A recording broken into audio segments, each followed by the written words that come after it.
guess what? More GT3. Fanatec are back with another wheel announcement hot on the heels of the BMW M4 GT3 rim that they showed off last week. This time it's a re-release of the McLaren GT3 wheel, which has been re-engineered in order to improve on the now long discontinued original. So today I'm going to be taking a look at the new Fanatec McLaren GT3 2 GT3 Harder.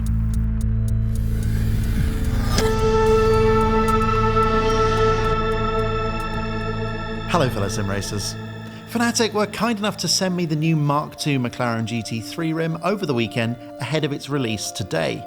Now that means I've only had a few days with the wheel, so let's treat this video as a real first impressions affair rather than any sort of in-depth review. But let's just get right into it. The original McLaren rim from Fanatec was extremely popular, but as many of you are probably aware, there were a couple of issues that began to crop up relating to the shifters and the simplified quick release. Now, after what feels like a long period where the wheel hasn't been available for purchase, Fanatec have come back with a re-engineered version that seeks to address those issues and more. The Mark II wheel features magnetic shifters, improved analog paddles, new electronics including proper rotary encoders, and a more robust quick release assembly. Though as before, you can still upgrade the latter to a Club Sport spec quick release, but more about that later.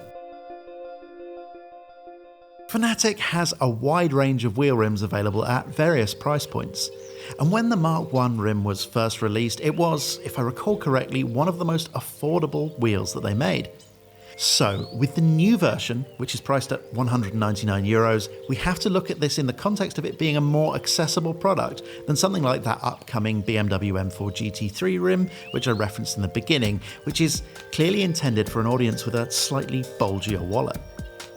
In the case of the McLaren rim, this is a well-made, well-thought-out wheel that's designed to appeal to a broad range of sim racers, including people like me who feel the need to mention that they're lifelong McLaren fans at any given opportunity.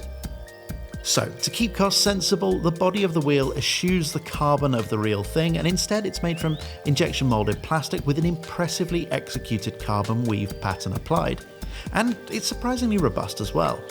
In fact, I rewatched Barry's review of the old Mark I version before this one arrived to remind myself what I was in store for, and he did raise some concerns over potential flex in the body of the wheel, but I couldn't find any of that here on the new version. Moreover, there's no creaking or other noises when you move the wheel. And honestly, once you're driving, you forget about what the wheel's made of, which, well, that's exactly what you want. Now, this is a one-to-one replica of the wheel that's been used on a couple of McLaren's GT3 models, including the 650S GT3 and some of the later MP412s from what I understand. But there are a couple of minor differences in the sim racing version. The typical Fanatec LCD replaces one of the multi-position switches, and there's an Xbox button, so this can be used on, well, you get the idea. Ergonomically, this wheel ticks a lot of boxes. It feels good in the hands and all the controls are well laid out. Moreover, at 305mm in diameter, it's what I've consistently said is the perfect size for a jack of most trades wheel rim. If you drive modern open wheelers, GT or touring cars, then I think this will do the trick. The moulded rubber grips are actually fairly firm, which for me is no bad thing, and they do feel good in the hands. And on a personal note, it's always nice to see wheel options without Alcantara.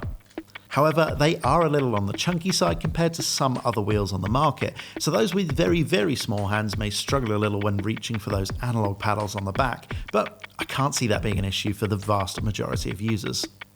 Now, moving round to the back of the wheel, and you're greeted by the magnificently orange aluminium rocker arm shifter.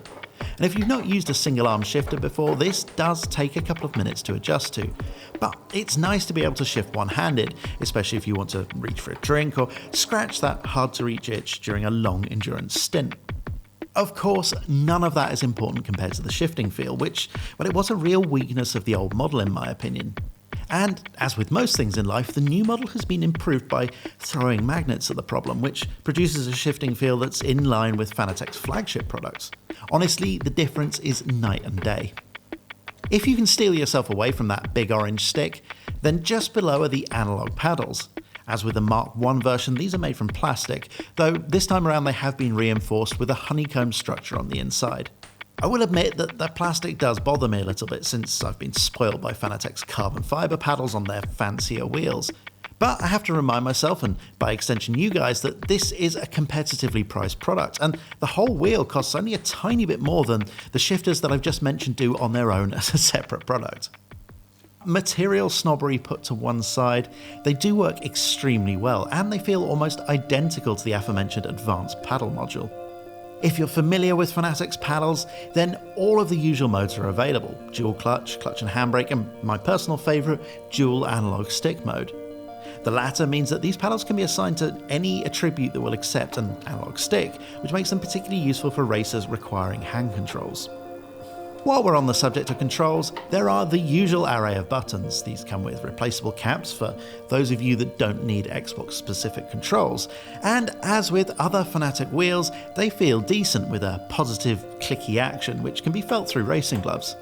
On the other hand are the standard Fanatec toggle switches, which, well, I've complained about before. They feel a bit wobbly and don't have a particularly positive action, especially if your fingers are hiding inside gloves. Now, this is a small gripe and they do function perfectly well, but as has been the case on other rims from Fanatec, the sloppy feel does stand out compared to the responsive firm click of all of the other buttons and switches on the wheel. Speaking of switches, the rotary switches are now proper rotary encoders which will work across a much wider variety of sims, and it also means they can now rotate through 360 degrees. These feel very positive, so no complaints here. Moving back round to the rear, and the new simplified quick release is a huge improvement over the old model, which I think it's fair to say was a real weak point of the design. The new model is toolless and makes use of a threaded collar rather than that sort of Jubilee clamp type affair that the old model had. This provides a nice firm grip on the wheelbase shaft without the need for tools. And from my short amount of testing on my podium wheelbase, this seems to be a much better solution than the old one. Interestingly, I did find that on podium wheelbases with that extra rubber section on the wheelbase shaft that's not present on other Fanatec models, getting the order right in which you tighten up the collars is really important, otherwise you can introduce a bit of wobble in the quick release, which, well, you don't want. I didn't look at the user manual because, well, you know why, so I got this wrong on my first installation. Again, this is a minor thing, and I suspect it won't impact many people in any case, mainly because they'll actually read the instructions, and I expect most direct drive users will opt for the optional replacement Club Sport quick release, which really is much better suited to the loads that can be produced on direct drive systems. All in all, the new simplified quick release is a lot better, but if you're going to be cranking up the forces with a high-end wheelbase, then the Club Sport quick release is I think it's just plain better suited to the job in my opinion. The Mark I version of the wheel was incredibly popular. It packed a whole heap of features into a good-looking GT3 shaped package that replicates one of the most popular real-world motorsport icons. And it did it at an extremely competitive price point too. The new version of the wheel takes what was great about the OG and addresses all of its shortcomings. The shifters are night and day different, the analog paddles hit the mark, and the inclusion of rotary encoders should make this a more usable wheel across a wide variety of sims. The quick release has also been addressed, and the design is clearly a big step forward.